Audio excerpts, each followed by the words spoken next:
dari Kisah Rasul ini, ya ini saya angkat karena ada satu pastor ataupun pendeta yang sudah mengaku sebagai apologet terkenal, ya, dan juga belum lama ini, baru-baru ini sudah dianugerahi dengan DTH, Doktor Teologi, ya, baru-baru ini di Kelapa Gading, dekatnya Pak Robert sana itu STT-nya, baru diangkat, ya.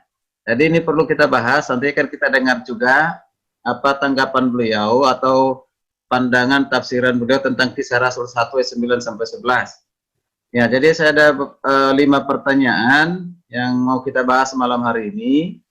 Yang pertama, apakah yang dimaksud dengan kedatangan Kristus yang kedua kali? Apakah maksud dari perkataan malaikat bahwa Yesus akan datang dengan cara yang sama? Itu ada di ayat yang 11. Dengan cara apakah kita bisa mengetahui bahwa Kristus pasti datang kembali? Ya, nah kita pasti punya iman Yesus pasti datang kembali. Tapi dengan cara apa kita bisa mengetahui kedatangan? Karena semalam waktu di hari Rabu pun sempat Pak Robert juga menanyakan hal itu. Bagaimana kita mengetahui pastinya kedatangan? Ya, kemudian apakah ada tanda-tandanya? Kalau ada tanda-tandanya, ya apa tanda-tandanya? Karena tanda-tanda ini pun seringkali kontroversi. Ya, selalu menghubungkan dengan keadaan dunia, kondisi dunia, perang, gempa dan segala peristiwa-peristiwa. Nah, banyaknya virus-virus. Nah, ini juga seringkali dihubungkan dengan tanda-tanda kedatangan Kristus sudah semakin dekat. Ya? Karena kedatangan Kristus yang kedua kali dengan akhir zaman itu adalah dua peristiwa yang belum digenapi, ya belum digenapi dan akan terjadi, yang akan terjadi. Apakah bersamaan kejadiannya atau ada sela waktunya, ya, antara tribulasi dengan kedatangan Kristus yang kedua kali. Ya, kemudian ketika Yesus datang kembali kedua kali, ya, yang kedua kali, apakah seluruh dunia dapat melihat atau menyaksikannya? Nah, apakah Alkitab membuktikan hal itu bahwa bukan saja hanya orang Israel atau bangsa Israel, karena dikatakan akan menginjakkan kaki di Bukit Zaitun, pada menginjakkan kaki di Bukit Zaitun setelah kedatangan di awan-awan, baru turun, ya, menginjakkan kaki di Bukit Zaitun, ya. Nah ini apakah juga orang Indonesia atau negara lain bisa menyaksikan, melihat peristiwa yang ajaib, yang luar biasa itu, yang dahsyat itu? Kemudian yang penting juga bagaimana sikap kita di dalam menanti atau menunggu kedatangan Tuhan, termasuk apa yang harus kita lakukan dalam menanti kedatangan Kristus yang kedua kali. Karena ini hal yang sangat penting, hal yang penting. Nah, mengapa? Karena selama kita hidup di dunia dalam penantian, tentu kita bukan orang-orang Kristen, apalagi hamba Tuhan yang pasif, tetapi hamba Tuhan yang harus kreatif, harus aktif, proaktif untuk melakukan sesuatu sebelum Yesus datang kedua kali. Nah, jadi ada juga mengatakan Injil harus dipercepat untuk diberitakan sampai ke ujung dunia, atau seluruh dunia harus bisa yang mendengarkan Injil, baru kesudahan dari segala sesuatu. Dan itu sudah katakan kedatangan Tuhan sudah semakin dekat kalau Injil sudah diberitakan. Ya, ini yang menjadi topik pembahasan kita, Bapak Ibu. Namun sebelum kita masuk dalam diskusi, saya putar dulu satu video, ya, atau yang saya ambil dari YouTube, ya, dari YouTube. Mari kita mendengar, lalu kita simak, nanti kita berikan tanggapan sesuai dengan topik pembahasan kita hari ini. Bentar, Bapak Ibu. Apakah sudah nampak ya? Belum ya? Sudah? Sudah muncul? Belum. Belum ya, sebentar dulu. Belum muncul, harusnya muncul. Yang muncul Pak Adolf kan masih ada itu status screen-nya tadi, PPT-nya.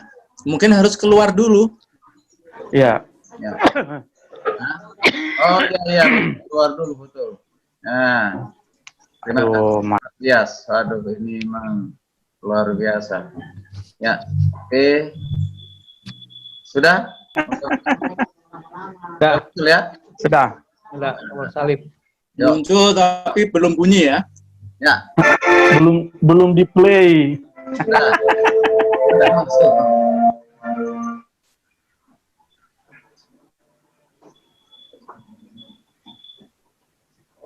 Kesimpulannya apa? Kita memperingati kenaikan Yesus. Mengatakan, kenaikan Yesus adalah bukti ketuhanan dan kealahan yang sempurna. Satu, kenaikan Yesus menandakan dia telah selesai bekerja dalam berupa manusia di bumi. Ada yang akan melanjutkan pekerjaannya. Siapa? Dia juga, tapi dalam wujud yang lain. Roh Kudus yang akan datang. Itu dalam teks Alkitab. Jadi Roh Kudus itu adalah Yesus sendiri dalam wujud Roh yang kudus yang berdiam dalam diri manusia untuk mengejawantahkan, menggenapi nubuatan keimanuelan Yesus. Dengar baik-baik.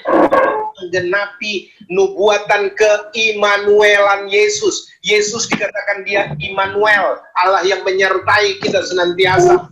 Ya, harus diam dalam diri kita. Supaya dimanapun kita berada, kapanpun dia tetap bersama dengan kita. Supaya firman Allah digenapi. Dia sekali-kali tidak akan pernah membiarkan kita. Dia sekali-kali tidak akan pernah meninggalkan kita. Dia akan menyertai kita senantiasa sampai kepada kesudahan zaman. Jadi kalau saudara mengatakan Roh Kudus bukan Yesus, maka Alkitab salah. Ya. Teologi ini bikin ngaco. Hati-hati loh. Yang mengatakan Roh Kudus bukan Yesus. Berarti apa yang Yesus bilang, aku tidak akan membiarkan engkau, aku tidak akan meninggalkan engkau, aku akan menyertai engkau senantiasa sampai kepada kesudahan zaman. Itu bohong perkataan itu. Kalau Roh Kudus bukan Yesus itu sendiri. Karena di dalam bacaan kita tadi, coba ini cuma kesimpulan saja, saudara. Kisah Rasul 1. Coba munculkan tadi ayat yang ke-9 barangkali tadi. Coba buka. Nah, ini gaya oma-oma Belanda kalau buka Alkitab. Padahal dilarang pegangin mesti pakai disinfektan. Kalau kita pakai disinfektan, habis pakai begini baru. Aduh. Saudara perhatikan. Sesudah ia mengatakan demikian, ayat 9. Kisah Rasul 1. Sesudah ia mengatakan demikian, terangkatlah ia disaksikan mereka dan awan menutupnya dari pandangan mereka. Ketika mereka sedang menatap ke langit, waktu ia naik itu, tiba-tiba berdirilah dua orang yang berpakaian putih dekat mereka, dan ayat 11 perhatikan. Dan berkata kepada mereka, hai orang-orang Galilea, mengapa kamu berdiri melihat ke langit? Yesus ini yang terangkat ke sorga, meninggalkan kamu. Ya, dikatakan meninggalkan kamu. Baca ayat 11, muncul ke ayat 11. Ya. Akan datang kembali dengan cara yang sama. Seperti kamu melihat dia naik ke sorga. Secara tubuh fisik. Secara tubuh jasmania. Walaupun itu tubuh kemuliaan yang Yesus pakai. Dia terpisah dengan murid-murid. Tapi hanya sekejap. Karena dia katakan, aku akan datang kembali. Aku tidak akan membiarkan engkau sebagai piatu. Aku akan datang kembali. Siapa dia? Roh Kudus. Saudara-saudara yang kekasih. Jadi Roh Kudus itulah Yesus yang Immanuel, yang senantiasa menyertai kita sampai kepada kesudahan zaman. Saudara-saudara, sudahlah. Kembalilah ke Alkitab. Jangan terus pegang teologi yang tidak sesuai dengan Alkitab, teologi yang tidak Alkitabiah. Jangan itu menjadi patokan, saudara. Saya harus katakan, tidak ada pribadi Allah Bapa dalam kekekalan, tidak ada pribadi Allah Anak dalam kekekalan, tidak ada pribadi Allah Roh Kudus dalam kekekalan, tidak ada tiga pribadi dalam kekekalan, dengan fungsi masing-masing yang berbeda-beda. Allah Bapa berfungsi menciptakan langit dan bumi serta segala isinya. Ya, ketika manusia jatuh ke dalam dosa, Allah Anak bertugas turun menebus. Dan kemudian Allah Roh Kudus yang bertugas menjaga karya yang sudah dilakukan oleh Allah Anak. Ini saya dulu pengajar. Oke. Mau pengajaran dalam perumpamaan apapun saya kuasai. Baik, Tapi kemudian Tuhan menerangi hati saya, mencerahkan saya. Ya. Tadi sudah kita dengar Pak JT ini, kalau kita pahami tadi itu pasti sudah kita mengerti, mengutip Kisah Rasul 1 ayat yang ke-9 dan 11 itu kan pernyataan dari malaikat kepada murid-muridnya bahwa Yesus akan datang kembali dengan cara yang sama. Nah, beliau mengutip ini, ayat ini berarti sudah digenapi. Sudah digenapi dengan cara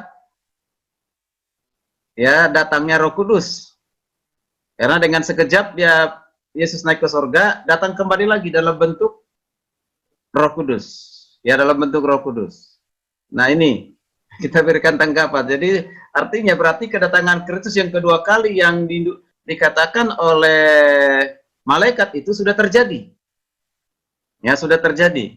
Dan sudah terjadi. Nah, kalau itu sudah terjadi, berarti tidak berlaku lagi yang dijanjikan oleh Yesus sendiri, Paulus sendiri, dan juga semua yang menunjul sinoptik, bahwa dia akan datang kembali. Aku akan pergi menyediakan tempat bagimu, ya, dan setelah itu akan datang kembali. Nah, ada banyak janji Tuhan. Ya, janji Tuhan. Nah, kalau memang itu sudah digenapi. Nah, kalau tidak digenapi, kalau ini misalnya kita pahami, yang dikatakan oleh JT ini, berarti apa yang dikatakan oleh Yesus seperti apa kita mengatakan? Berarti kedatangan ketiga kali, sementara yang kita tahu dalam Alkitab tidak ada kedatangan yang ketiga kali. Yang ada adalah kedua kali, yang kedua kali. Itu janji Tuhan sudah sangat jelas. Banyak data fakta Alkitab mengatakan demikian. Tapi JT sudah mengatakan sudah datang dalam bentuk Roh Kudus. Nah, sudah datang. Nah, terakhir yang terakhir tadi pernyataan beliau tidak ada Bapa pribadi, Anak pribadi, Roh Kudus pribadi dalam kekekalan. Jadi penyangkalan tiga pribadi dari Trinitas sangat jelas. Beliau mengatakan itu. Ya, penyangkalan yang sangat lantang menyebutkan tidak ada pribadi di dalam kekekalan, pribadi Bapa dalam kekekalan, pribadi Anak dalam kekekalan, pribadi Roh Kudus dalam kekekalan. Itu kata beliau. Nah, ini mari kita diskusi bersama-sama. Ya, sesuai dengan pertanyaan di topik sharing kita malam hari ini. Silakan Bapak-bapak yang hebat, yang luar biasa, siapa yang duluan?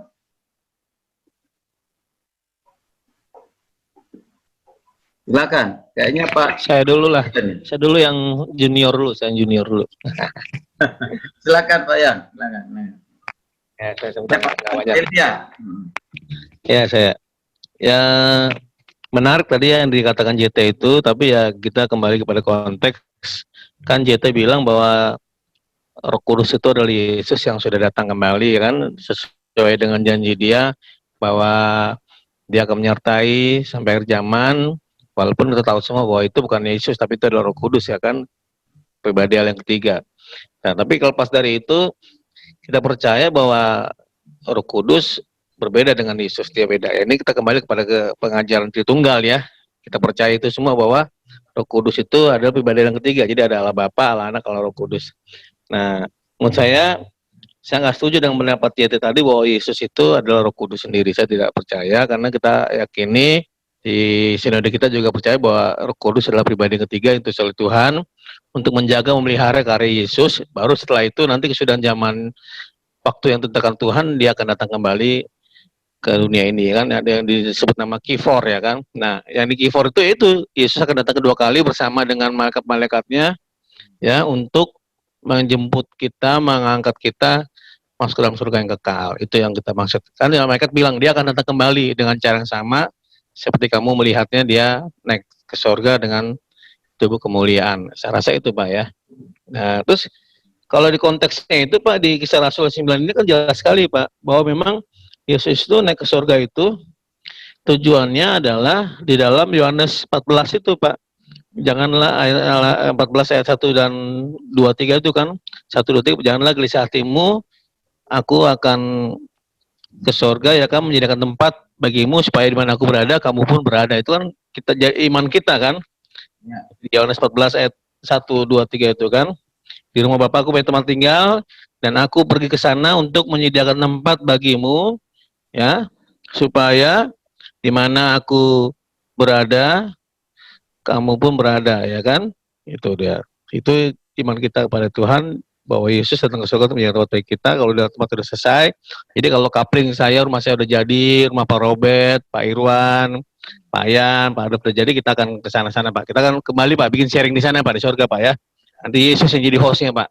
Ya. Oke. Yang kedua itu apa ya Mas Malaikat bahwa Yesus akan datang kembali? Ya kita percaya Pak. Ini kan tertulis kita Bapak ya. Tapi saya belum tahu teks aslinya, cuman nanti para kita menjelasin teks aslinya. Tapi kita percaya bahwa Yesus akan datang dengan cara sama dan pemuliaan, Pak. Yang ketiga, bagaimana dengan cara apa kita mengetahui bahwa Yesus itu pasti datang kembali? Wah, saya mesti tanya dulu Tuhan Yesus ini dengan cara apa nih? Entah pakai Gojek, apa pakai mobil, apa helikopter, apa pesawat, saya nggak tahu. Cuman saya pasti tahu deh, pasti datang kembali nih. Cuman cara pakai apa nih nggak ngerti nih ya kan? Apa di surga udah ada Gojek, aplikasi Grab atau helikopter, saya nggak tahu nih. Pasti dia masih datang kembali dengan cara apa saya nggak tahu ya. Apakah ada tanda-tandanya? Pasti Pak, ada tanda-tandanya Pak, ya kan? Ibarat ambulan datang aja ada sirine, masa Tuhan datang nggak pakai sirine? Pasti Pak ada sirine Pak. Cuman sirine nggak tahu kita apa Pak. Pasti ada tanda-tandanya Pak ya. Cuman tanda-tandanya seperti Yesus bilang ya kan, ada terjadi tanda-tanda akhir zaman itu kan, perang, bangsa melawan bangsa, penyakit, kemudian ada gempa bumi. Nah itu kan penyakit sampah. Nah ini sebenarnya tanda-tanda kita itu udah jelas Pak ya kan, udah jelas sekali. Jadi kita harus berjaga-jaga. Bagaimana sikap kita dan apa yang kita lakukan dalam menanti Tuhan. Yang keempat ya, kalau Yesus datang kembali, apakah seluruh dunia dapat melihatnya? Ya juga bingung juga, saya pernah bayangin juga, ini kan dunia bulat Pak ya. Kita sama di Amerika kalau misalnya datang nih di Indonesia, apa orang Amerika bisa lihat kan di ujung belah sana Pak ya. Tapi nggak tahu lah ya, siapa tahu nanti Tuhan datang bumi bikin datar semua Pak ya, jadi semua dunia bisa lihat dia Pak ya. Nggak tahu apa cara Tuhan ya kan. Tiba-tiba dunia yang bulat ini bikin datar sama dia, dibelah, bikin datar ya kan, Tuhan Yesus berkuasa ya kan. Bisa jadi semua bumi yang bulat ini bikin datar sama Tuhan Yesus, jadi bisa lihat Tuhan Yesus datang ke surga. Nah ini nanti minta penjelasan dari senior. Yang kelima, bagaimana sikap kita, apa yang kita lakukan dalam menanti Tuhan. Nah ini Pak, menarik Pak. Kalau menurut saya Pak, ketika kita mati ya, kita mati sebelum kedatangan Tuhan ini, itu udah saya anggap itu kedatangan Tuhan Pak. Artinya apa? Ketika kita mati dipanggil Tuhan, artinya Tuhan sudah datang pada kita untuk menjemput kita Pak. Walaupun secara kematian fisik Pak ya, bukan secara kedatangan yang diberitakan oleh malaikat itu kan, bersama malaikat surga. Jadi kalau menurut saya kalau kita mati itu udah termasuk kita sudah menerima melihat kedatangan Tuhan Pak. Artinya kontrak kita di bumi sudah meninggal, udah selesai Pak. Menurut saya itu sih Pak. Jadi sikap kita ya udah berjaga-jaga. Karena kapanpun kita harus siap panggil Pak, alias kapanpun kita bisa meninggal Pak. Entah karena corona, entah karena kecelakaan, entah karena sakit, atau entah karena kita musibah. Nah kita harus siap-siap karena kalau ketika saya mati itu saya anggap Tuhan sudah datang kepada saya Pak, sebagai kedatangan kedua kali ya Pak. Demikian Pak Adolf. Terima kasih Pak. Baik, terima kasih Pak Elia. Luar biasa. Tapi jangan cepat-cepat kita tinggalkan dunia ini karena sudah langsung berjumpa dengan Tuhan. Masih banyak tugas. Ya, oke. Baik, tadi ya tidak setuju dengan apa yang dikatakan oleh Pak JT tadi ya. Ya, JT itu memang benar kedatangan Kristus yang kedua kali yang belum digenapi, Oke, baik. Saya tidak banyak komentar lagi supaya banyak waktu nanti untuk saya juga bisa menyampaikan di akhir. Silakan bapak-bapak yang lain untuk memberikan tanggapan ataupun bagi buat kita. Saya Pak Adolf. Silakan Mas Dias. Yang pertama, kalau mengomentari video Pak Tewu tadi, itu Yosua Tewu ya, itu saya berbeda ya. Saya nggak setuju. Saya setuju dengan Pak Elia. Meskipun Pak Elia orang Gerindra, tapi pengakuan imannya sama dengan saya.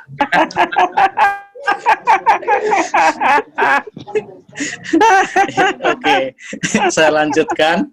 Jadi untuk menyelaraskan soal pemahaman ini, saya mau merujuk pengakuan iman rasuli. Pengakuan iman rasuli ini lahir dari istilahnya pengakuan para rasul, sahadatnya para rasul ya. Ada 11 rasul yang merumuskan itu, kemudian administrasi oleh gereja mula-mula dan diteruskan sampai direvisi ke beberapa abad kemudian, seperti itu. Nah, saya berpegang pada pengakuan iman rasuli itu. Kalau dibikin perbedaannya jelas seperti segitiga sama kaki, kira-kira Bapa, Anak, dan Roh Kudus. Kita bayangin segitiga sama kaki, Bapa, Anak, dan Roh Kudus, ya, Tritunggal. Ketiganya berbeda, tetapi satu. Kira-kira itu gambar yang bisa saya jelaskan mengenai perbedaan antara Tuhan Yesus dan Bapa dan artinya mereka bertiga berbeda, gitu, pribadi yang berbeda. Kemudian untuk memantapkan itu, saya berpegang pada pengakuan iman rasuli. Saya mau bacakan dulu pengakuan iman rasuli yang dipakai gereja dari abad ke abad, termasuk gereja.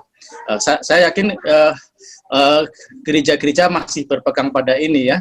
Yang jelas gereja established, gereja-gereja tua berpegang pada pengakuan iman rasuli ini. Pertama, butir pertama, aku percaya kepada Allah Bapa yang Maha Kuasa, Khalik langit dan bumi.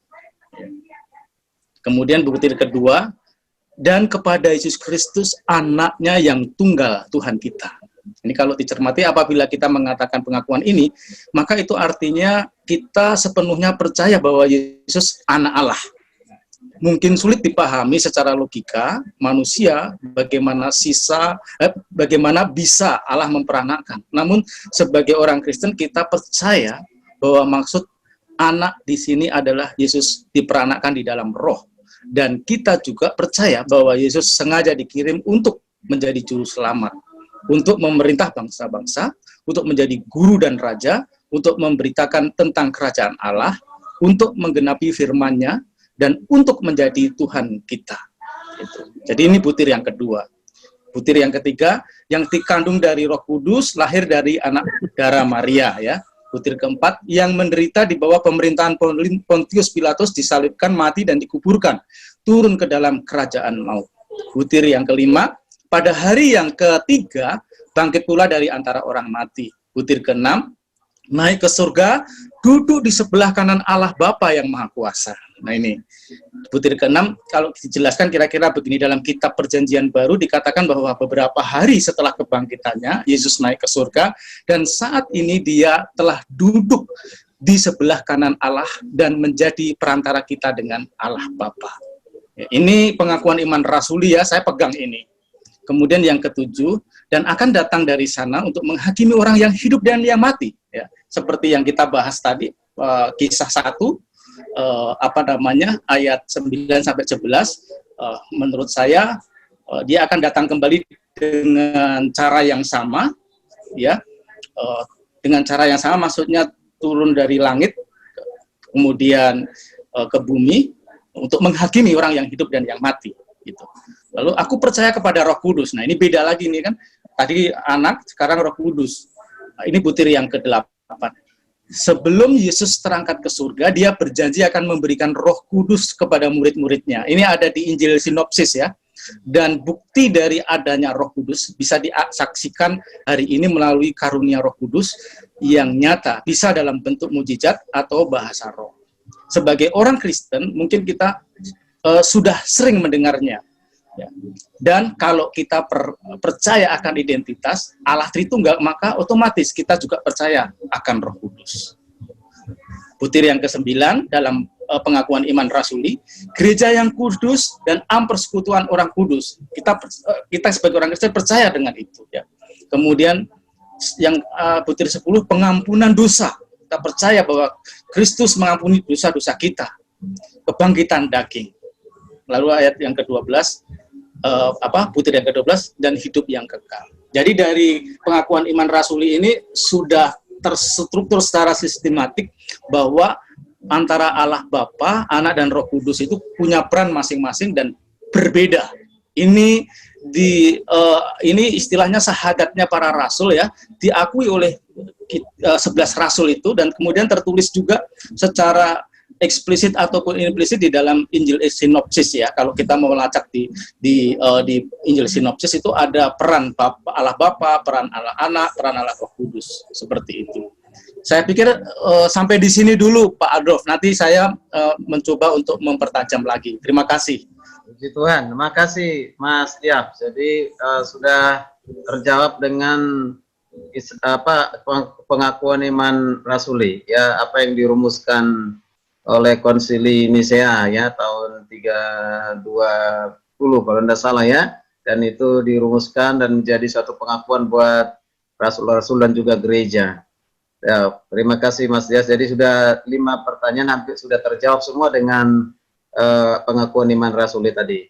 Baik, terima kasih Mas Dias. Silakan Bapak. Ya, saya dulu Pak Adolf. Ya, silakan Pak Irwan. Ya, saya cuma mau menanggapi apa video yang tadi Pak Adolf putar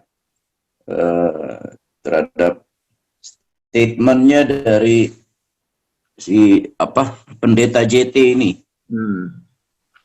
Saya memang sepakat dengan Pak Elia dan Pak Dias bahwa apa yang disampaikan itu sepertinya kurang pas ya. Tidak pas bagi kita sebagai orang-orang percaya. Ketritunggalan Allah itu sudah jelas, dan apa yang disampaikan oleh JT ini boleh saya kategorikan itu ngawur gitu Pak. Jadi saya mengambilnya dari Roma 8 ayat 9 sampai 14 Pak. Ya, silakan. Itu perikopnya itu adalah hidup oleh roh, ya. Tadi JT mengatakan bahwa yang datang kepada murid-muridnya dalam pemenuhan pencurahan Roh Kudus adalah Roh Yesus itu sendiri, ya kan? Dan dia berani mengatakan demikian bahwa Yesus sudah datang, Yesus datang kembali karena tidak membiarkan kita yatim piatu begitu, ya. Nah, ini seharusnya kita juga harus mengerti, ya memang Allah kita adalah Allah roh, ya.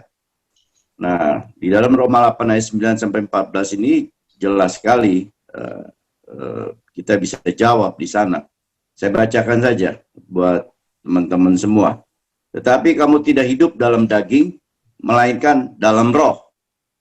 Jika memang roh Allah, ya perhatikan di sini, jika memang roh Allah diam di dalam kamu, tetapi jika orang tidak memiliki roh Kristus, ya bukan milik Kristus. Tetapi jika Kristus ada di dalam kamu, maka tubuh memang mati karena dosa, tetapi roh adalah kehidupan oleh karena kebenaran. Dan jika roh Dia yang telah membangkitkan Yesus dari antara orang mati diam di dalam kamu, maka yang telah membangkitkan Kristus Yesus dari antara orang mati akan menghidupkan juga tubuhmu yang fana itu oleh rohnya yang diam di dalam kamu. Jadi saudara-saudara, kita adalah orang yang berhutang tetapi bukan kepada daging supaya hidup menurut daging. Sebab jika kamu hidup menurut daging, kamu akan mati, tetapi jika oleh roh kamu mematikan perbuatan-perbuatanmu, tubuhmu kamu akan hidup. Jadi yang terakhir di ayat 14, semua orang yang dipimpin roh Allah adalah anak Allah. Nah, jadi saya beranggapan bahwa JT ini terlalu berani mengatakan bahwa Roh Kudus itu adalah Yesus itu sendiri, begitu. Karena memang sudah dikatakan bahwa setiap orang yang dipimpin roh Allah adalah anak-anak Allah, ya. Jadi memang Allah adalah roh, roh Allah, roh Kristus dan roh Kudus adalah satu kesatuan, ya, yang tidak bisa dipisahkan karena ketiganya adalah roh, gitu. Jadi tidak bisa kita katakan bahwa Roh Kudus itu hanya Yesus atau Roh Yesus itu sendiri. Tidak bisa dikatakan demikian, ya. Jelas di sini firman Tuhan mengatakan Roh Allah pun ada pada kita, begitu, ya. Roh Kudus, Roh Allah, Roh Kristus, semuanya ada, ya. Firman Tuhan demikian jelasnya mengatakan demikian. Jadi saya boleh katakan bahwa asumsi itu sangat keliru sekali, gitu, ya. Nah, jadi menyambung daripada apa yang dipertanyakan oleh Pak Adolf hari ini, bahwa apakah maksud dari perkataan malaikat bahwa Yesus akan datang dengan cara yang sama? Saya pikir itu sudah jelas sekali. Itu dikatakan bahwa di dalam Kisah Rasul 1 ayat 10 dan 11, itu malaikat sendiri yang berkata kepada orang Galilea itu, "Mengapa kamu berdiri melihat ke langit? Yesus ini yang terangkat ke surga, meninggalkan kamu, akan datang kembali dengan cara yang sama seperti kamu melihat dia naik ke surga." Itu jelas sekali, dan yang bicara itu malaikat, ya, mengatakan demikian, ya. Jadi itu saya bisa jawab bahwa di dalam pernyataan itu, bahwa itu adalah satu kepastian bahwa Yesus akan turun dengan cara yang sama, ya kan? Nah, pertanyaan yang berikutnya adalah, dengan cara apa kita mengetahui bahwa Kristus akan datang kembali? Apakah ada tanda-tandanya? Saya mencatatnya begini, itu juga ada di dalam Alkitab. Apakah apa yang akan kita lihat dengan dengar ketika ia datang? Ya, di dalam Alkitab mencatat bahwa sebab pada waktu tanda diberi, yaitu pada waktu penghulu malaikat berseru dan sangkakala Allah berbunyi, maka Tuhan sendiri akan turun dari surga. Ya, dan mereka yang mati dalam Kristus akan lebih dahulu bangkit. Ya, sesudah itu kita yang hidup, yang masih tinggal, akan diangkat bersama-sama dengan mereka dalam awan menyongsong Tuhan di angkasa. Ya, demikianlah kita selama-lamanya dengan Tuhan. Itu di 1 Tesalonika 4 ayat 16 sampai 17. Jadi saya pikir sudah jelas kok apa yang ditulis di dalam firman Tuhan. Ya, mungkin yang tadi yang kembali ke si JT ini terlalu berani untuk mengambil kesimpulan sendiri, gitu, ya. Jadi banyaklah referensi-referensi lain, ya, kalau saya lihat mengenai kedatangan Tuhan Yesus ini, seperti di Matius 24 ayat 7 juga ada, ya, sama seperti kilat dari timur melancarkan cahayanya ke barat, demikian pula kelak kedatangan Anak Manusia. Jadi banyak hal-hal yang ayat-ayat yang mendukung, gitu kan. Nah, jadi itu aja dulu sementara yang saya sampaikan, Pak Adolf, ya. Silakan yang lain dulu. Terima kasih, Tuhan berkati. Terima kasih Pak Irwan, luar biasa. Tadi tetap dengan apa yang dikatakan oleh Pak JT, kita tidak setuju karena Yesus yang kedua kali belum datang. Yang akan datang kembali, ya, Yesus ini belum tergenapi, tapi menurut JT tadi sudah tergenapi dengan datangnya Roh Kudus. Ini bertentangan dengan nubuatan juga tentang Roh Kudus akan datang.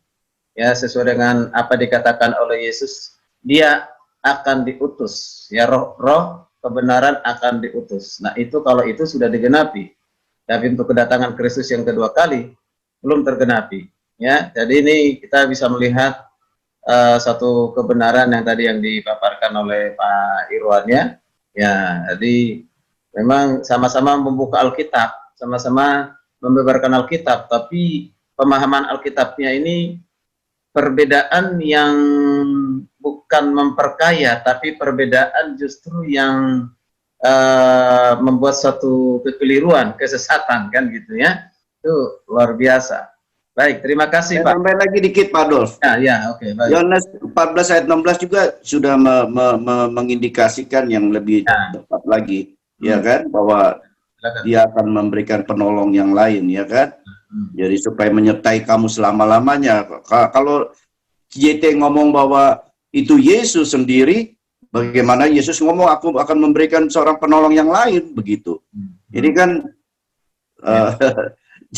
saya pikir udah ngaco sekali gitu ya. Yesus mengatakan demikian bahwa aku minta kepada Bapa, ya kan? Aku minta kepada Bapa, ia akan memberikan kepadamu seorang penolong yang lain gitu. Yaitu apa? Roh kebenaran, Pak. Iya kan? Roh kebenaran. Masa dia berani mengatakan bahwa itu Yesus, kan begitu ya. Ya, oke, makasih Pak. Ya, kalau kita mengikuti Pak JT berarti itu harus diubah ayat itu, Pak. Ya kan, tidak perlu dibilang aku naik akan mengutus roh yang lain. Aku akan roh datang sendiri. Kan gitu Iya, aja ya. betul. Iya, ya. Jadi kata ganti pribadi aku aja terus. Jadi tidak perlu ada dia atau Roh Kudus atau Roh kebenaran, kan? Tidak perlu, Iya. aku aja. Aku akan naik sebentar dan aku akan datang lagi. Nah, lebih baik seperti itu kalau itu adalah pribadi yang sama. Itu kan? Nah, ini kan berarti kesimpulannya dari JT ini berarti hanya pribadi dari Allah itu hanya tunggal. Ya, Bapa adalah anak, anak adalah Roh Kudus, dan tiga-tiganya itu satu pribadi, tunggal. Gitu ya. Kalau kita melihat menyimpulkannya begitu apa yang disampaikan oleh beliau itu. Puji Tuhan. Terima kasih Pak. Semakin diperjelas dengan apa tadi Yohanes 14:16 Pak. 16. Dan juga nanti ada ayat yang Yohanes 14 ayat 26 juga sangat jelas sekali. Baik, silakan. Makasih Pak Irwan. Ada yang lain? Silakan Pak Robert, belum kita dengar ini. Kalau udah Pak Robert ini debat habis ini. Ya. Luar biasa. Makasih, saya udah dengar Pak Elia, Pak Dias, Pak Irwan. Sebenarnya gini Pak Dolov, kalau dalam soal ini, saya percaya kita satu suara lah. Ya kan, kita punya pemahaman teologi itu sama. Cuma saya mau tanggapi JT, begini Pak Dolov, saya agak, di dalam hati saya ini bertanya. Tadi kan Pak Dolov katakan orang ini kan sudah menyelesaikan gelar teologinya kan di sekolah Alkitab yang di Kelapa Gading. Saya nggak tahu. Ada beberapa sekolah Alkitab di Kelapa Gading, saya nggak tahu yang mana. Cuma apakah yang pemaparan dia itu yang dia dapat dari sekolahnya, atau ini adalah suatu penafsiran pribadi? Nah ini yang saya perlu bertanya dulu. Apakah yang dia sampaikan tadi itu ini pengajaran yang dia dapat dari sekolahnya, ataukah ini memang penafsiran pribadi dia? Kalau umpama pemaparannya itu dia terima atau dia memperoleh dari apa yang diajarkan di sekolahnya, berarti maaf aja sekolahnya itu yang salah, iya kan? Tapi masa sih, apalagi ini kan gelar PhD nih Pak Dolov, masa sih dia nggak memiliki satu pemikiran logika yang mendalam untuk bisa, ini kan hal yang sebenarnya hal yang basic ya. Hal yang basic, soal Trinitas ini hal yang sangat basic. Anak saya aja nggak pernah sekolah Alkitab, tapi dia mengerti akan hal ini, Pak Dolov. Kok seorang yang punya gelar PhD tapi bisa memberikan suatu pemaparan yang sangat-sangat kacau? Tadi waktu dia ngomong, sebenarnya pertama-tama saya memikir tidak ada salah dengan apa yang dia ngomong. Karena kalau begini Pak Dolov, kita kalau bertanya kepada anak-anak atau kepada orang lain, begini contoh, Yesus itu ada di mana? Mereka mengatakan ada di dalam hati, benar kan? Jadi nggak salah. Jadi nggak salah apa yang dia katakan pertama. Tapi mulai lama-kelamaan saya baru memahami maksud dia, yaitu bahwa Yesus dan Roh Kudus itu adalah pribadi yang sama. Di situ yang menjadi persoalan. Tapi kalau sekedar dia mengatakan bahwa yang tadi pertama-tama dia mengatakan bahwa Yesus itu ada di dalam hidup kita, ya sebenarnya tidak ada salahnya di situ. Tidak ada salah bahwa Yesus hadir melalui Roh Kudus, itu tidak salah. Tidak salah. Tapi kalau dia berkata bahwa Roh Kudus dan Yesus itu adalah pribadi yang sama, itu keliru. Kenapa saya mengatakan demikian, Pak Adolf? Karena di dalam Yohanes 14 ayat yang ke-23 dikatakan demikian ya. Yohanes 14 ayat yang ke-23. Ya, jawab Yesus, "Jika seorang mengasihi aku, ia akan menuruti firman-Ku, dan perhatikan, Bapa-Ku akan mengasihi dia, dan kami ya akan datang kepadanya dan diam bersama-sama dengan dia." Ada kata kami di situ. Ya. Itu bukan singular tapi plural. Ayat 24, "Barang siapa tidak mengasihi aku, ia tidak menuruti firman-Ku, dan firman-Nya tidak yang kamu dengar itu bukan daripadaku, melainkan dari Bapa yang mengutus aku." Ayat 25, "Semuanya itu kukatakan kepadamu selagi aku berada bersama-sama dengan kamu." Ayat 26, "Tetapi penghibur," kita tahu kan penghibur yaitu Roh Kudus, "yang akan diutus oleh Bapa dalam namaku, dialah yang akan mengajar kamu segala sesuatu kepadamu, dan akan mengingat kamu, dan kamu akan semua yang telah kukatakan kepadamu." Jadi Yesus ada mengatakan kami di situ. Ini singular, lebih dari satu. Bahwa memang konsep ini tidak salah. Bahwa kalau kita tanya orang, "Oh, Yesus di mana?" Orang kan berkata di dalam hati. Benar bahwa Yesus itu ada hadir di dalam kehidupan kita melalui Roh Kudus. Tapi kalau sesuai dengan yang tadi saya tangkap apa yang dikatakan oleh JT itu, bahwa kalau dia percaya bahwa Yesus dan Roh Kudus itu adalah pribadi yang sama, nah itu yang menjadi persoalan di sini, Pak Adolf. Jadi memang menurut saya kita sepakat apa yang sudah tadi dipaparkan oleh Pak Adolf dan teman-teman yang lain, bahwa kita percaya bahwa Allah itu adalah three person ya, di dalam satu hakikat begitu ya. Dia memiliki fungsi yang berbeda-beda. Itu saya percaya bahwa kita semua punya pemandangan yang sama lah, begitu Pak Adolf. Jadi memang soal GT ini ya, itu yang saya bingung ini Pak Adolf. Apakah dia menerima pengajaran ini dari sekolahnya, ataukah ini berdasarkan penafsirannya sendiri? Kalau dari sekolah, berarti sekolahnya itu yang keliru. Kita perlu tahu ini sekolahnya sekolah apa, supaya ya ada umpama next time ada orang yang mau masuk ke sekolah itu kan kita bisa memperingati. Jangan, hati-hati, ini sekolahnya mengajar sesuatu yang keliru. Benar kan Pak Adolf? Ya pasti saya bilang, Bekasi ada sekolah yang namanya. Nama sekolahnya saya WA Pak di grup Pak. Sudah saya WA di grup. Oke. Iya, makanya mengerti maksud saya kan Pak Adolf? Iya kan? Jadi apakah yang dia terima ini dari sekolah yang ngajarkan, atau memang ini penafsiran dia sendiri? Tapi aneh juga Pak Adolf. Ya. Orang yang sudah memperoleh gelar PhD, pasti kan bicara soal Trinity ini kan hal yang basic Pak Adolf. Nggak usah sampai PhD dulu baru kita dapat pengajaran ini, iya kan? Ya. Di dalam S1 pun kita udah dapat pengajaran seperti ini, bahkan apa ya, nggak usah lah di training di gereja-gereja lokal juga kan, orang-orang yang baru kan juga sudah dapat pengajaran seperti ini. Kok dia sampai bisa memiliki pemikiran seperti itu yang menjadi suatu pertanyaan bagi saya. Tapi oke lah, biarin aja. Kita nggak usah terlalu, ya itu hak-hak dia lah. Paling-paling ya nggak diterima di mana-mana ya kan. Cuma kalau saya ketemu dia, nanti saya minta dia supaya kembali ke sekolah Alkitab. Saya akan rekomendasi Kataros, Pak. Kataros, supaya dia digembleng dengan benar. Pak Robert, itu sekolahnya Pak STT Kumene Pak, Erastus Sablono Pak, kata Pak Adolf. Erastus Sablono. Ya. Iya. Oh, saya belum baca sih. Oh, begitu ya. Iya, kata Pak Adolf.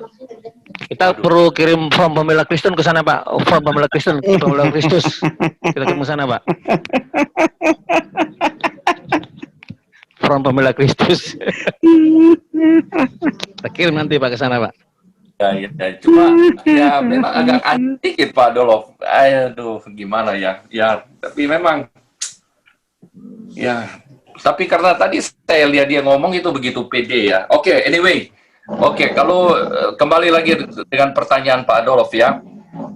memang di dalam kitab Wahyu, kitab apa yang tadi Pak Dolok kasih itu, Kisah di Rasul. dalam Kisah Rasul itu 9-13 memang dikatakan bahwa malaikat itu mengatakan bahwa kamu lihat Yesus yang naik seperti ini akan kembali seperti ini. Jadi memang betul Pak Dolok, kalau Pak Dolok kan dosen ya, pasti Pak Dolok tahu bahwa tentang kedatangan Yesus itu memiliki 3 ciri, Pak Dolok. Teman-teman juga ini saya pelajari bahwa Yesus itu akan datang memiliki 3 ciri. Yang pertama personal, kedua visible, dan yang ketiga glorious. Itu di dalam bahasa Inggris ya. Ada di dalam Matius pasal yang ke-24 ini, Pak Dolok. Ayat yang ke-30. Jadi Yesus datang itu memiliki 3 ciri. Kedatangannya 2 kali, yaitu personal, visible, dan glorious.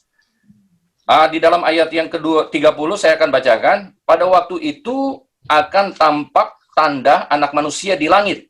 Dan semua bangsa di bumi akan meratap. Dan mereka akan, perhatikan, melihat dia. Jadi visible, mereka melihat dia. Semua orang bisa melihat Yesus kedatangan yang kedua kali. Visible, secara visible. Semua bangsa di bumi, perhatikan, semua bangsa di bumi akan meratap dan mereka akan melihat anak manusia itu. Ada anak manusia, jadi dia datang secara personal juga. Jadi bukan secara visible, tapi secara personal. Secara personal, anak manusia itu datang di atas awan-awan, di langit dengan segala kekuasaan dan kemuliaan. Glorious. Jadi inilah yang menjadi 3 ciri-ciri kedatangan Yesus yang kedua kali, personal, visible, dan glorious. Itu yang ingin saya sampaikan, Pak Adolok. Selanjutnya memang saya ingin sampaikan aja bahwa kita harus tahu ada 2 event yang berbeda. Yang tadi Pak Irwan sudah singgung di dalam 1 Tesalonika 4, itu berbicara bukan second coming, tapi itu berbicara tentang rapture, pengangkatan. Jadi ini ada 2 event yang beda, jangan sampai kita mix up gitu. Jadi yang terjadi lebih dahulu adalah rapture dan kedua adalah second coming. Jadi rapture dan second coming itu 2 event yang beda. Kenapa? Ada 2 hal yang membuat perbedaan yang sangat menjolok. Kalau rapture, Yesus itu datang tidak menginjakkan kaki di bumi, tapi hanya di awan-awan, ya kan? Sedangkan kalau second coming, Yesus datang dan menginjakkan kaki di bumi. Itu yang perbedaan yang pertama. Yang perbedaan yang kedua, rapture itu Yesus datang untuk menjemput orang-orang kudus. Orang-orang kudus. Jadi orang-orang kudus itu akan rapture, mengalami pengangkatan, berjumpa dengan Yesus di awan-awan. Sedangkan second coming, Yesus datang bersama dengan apa? Orang-orang kudus. Jadi rapture itu Yesus datang untuk mengangkat orang-orang kudus. Sedangkan second coming, Yesus datang bersama dengan orang-orang kudus. Terjadi kapan? Sesudah Antikris. Di mana Yesus sesudah itu datang dan dia akan mengestablish kerajaan 1000 tahun di muka bumi ini bersama dengan orang-orang kudusnya. Jadi kalau sampai si JT ini bisa mengatakan bahwa Yesus sudah datang yang second coming itu, dengan di mana dia menafsirkan yaitu Roh Kudus, saya rasa bahwa dia nggak baca Alkitab secara utuh ini Pak Dolo, karena di dalam Wahyu pasal 19 dan pasal yang ke-20 itu dengan jelas dikatakan itu secara spesifik bicara tentang second coming, di mana Yesus itu datang bersama dengan orang-orang kudusnya dan dia akan mengestablish yang namanya kerajaan 1000 tahun. Itu ada di dalam Wahyu pasal yang ke-20. Dan itu sangat jelas sekali, Pak Dolo. Ya. Makanya saya agak bingung, ini JT kok, apalagi gelar PhD nih, Pak Dolo, kok dia sampai bisa keliru mengatakan demikian? Apa dasarnya? Makanya dulu, saya tuh rindu mengajak dia di grup kita ini supaya kita bisa diskusi. Cuma terus terang saya nggak ada punya koneksi ya, menghubungi orangnya, supaya kita bisa belajar lebih dalam lagi menurut pemikiran dia, kenapa sampai dia bisa berpikir demikian.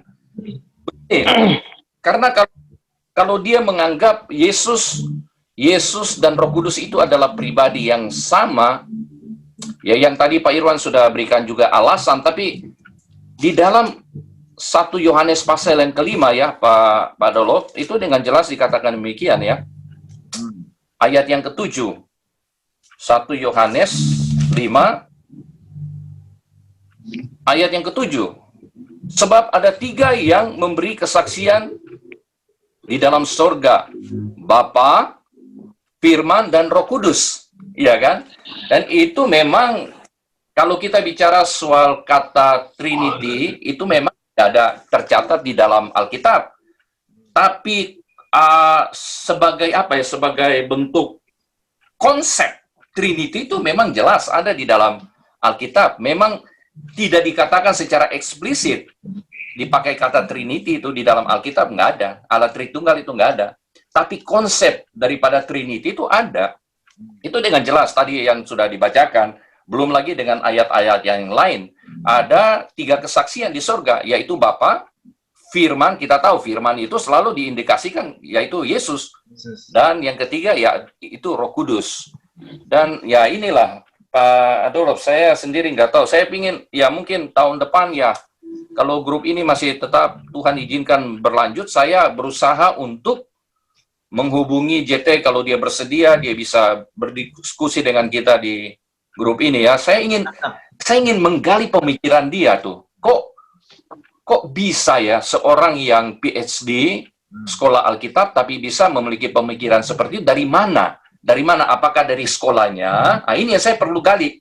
Dari sekolah atau memang itu penafsirannya sendiri? Kalau dari sekolah ya bahaya tuh Pak Dolo.